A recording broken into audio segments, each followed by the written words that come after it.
우리 정부 고위 관계자들은 미국 워싱턴 DC에서 한미 무역 후속 협상을 이어갔습니다. 4대 그룹 총수들도 트럼프 대통령과 사저인 미국 플로리다주 마러라고 리조트에서 골프 회동을 갖고 협상 측면 지원에 나서는데요. 뉴욕 연결해서 자세한 소식 알아봅니다. 이승윤 특파원, 정부 고위급 인사들이 오늘도 미국과의 무역 협상 총력전을 이어갔다고요? 네, 그렇습니다. 한미 무역 협상 후속 논의가 급물살을 타는 가운데 한국 정부 고위 관계자들이 워싱턴 DC에서 미국 측과 비공개로 집중적인 협상을 벌이고 있습니다. 양국 간 이견으로 2달 넘게 합의를 이루지 못했던 한국의 3,500억 달러 규모 대미 투자 패키지의 구성 방안이 화두입니다. 오는 31일 한국 경주에서 개막하는 에이펙 정상회의 계기에 열릴 한미정상회담에서 최종적 결과물을 도출하기 위해 정부가 총력전을 벌이고 있는 겁니다. 이를 위해 김정관 산업통상부 장관, 김용범 대통령실 정책실장, 여한구 산업부 통상교섭 본부장이 워싱턴 DC에서 미국 측과 협상을 벌이고 있습니다. 앞서 스콧 베선트 미 재무장관과 하워드 러트닉 상무장관, 러셀 보트 백악관 예산관리국장과의 회동이 이루어졌고 이 자리에서는 양국 간 조선업 협력 방안 등이 논의됐습니다. 하지만 대미 투자액의 집행 방법과 관련해 합의문을 만들 수 있을 정도로 의견 차이가 좁혀졌는지는 불투명한 상황입니다. 핵심 쟁점은 대미 투자 선불 요구가 한국 외환 시장의 안정성을 해칠 수 있는 만큼 한국의 대미 투자금 공급 기간을 10년 등 장기로 늘릴 수 있느냐입니다.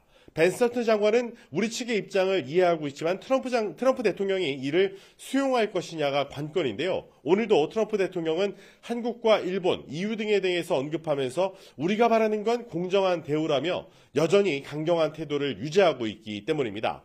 강경화 주미 대사가 뉴욕에서 열린 국회 외교통일위원회 국정감사에서 했던 발언 들어보시죠. 관세 통상협의, 조지아주 우리 국민 구금 사태 등 현안 대응과 한미 조선 협력 활성화 등 관련 한미 간 경제 협력 제도화와 내실화를 위해 부단히 노력하고 있습니다.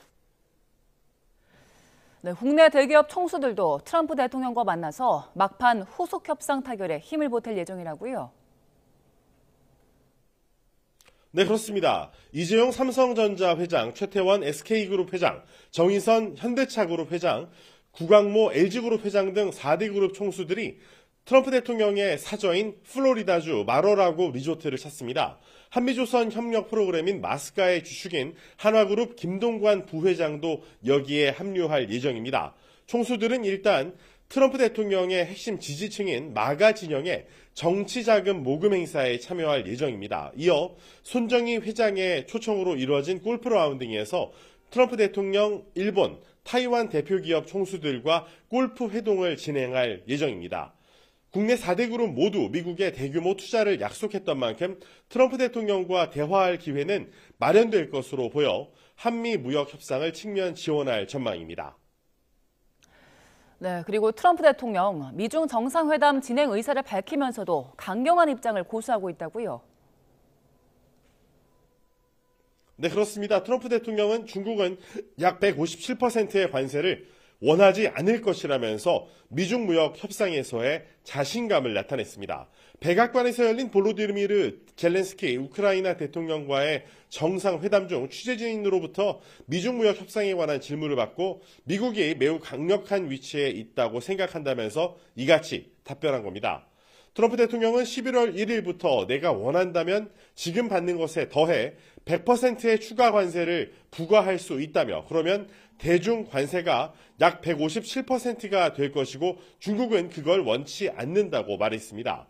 그래서 중국은 대화를 원하고 우리는 대화하고 있다며 우리는 양측 모두에게 좋은 합의를 이룰 수 있을 것이라고 전망했습니다.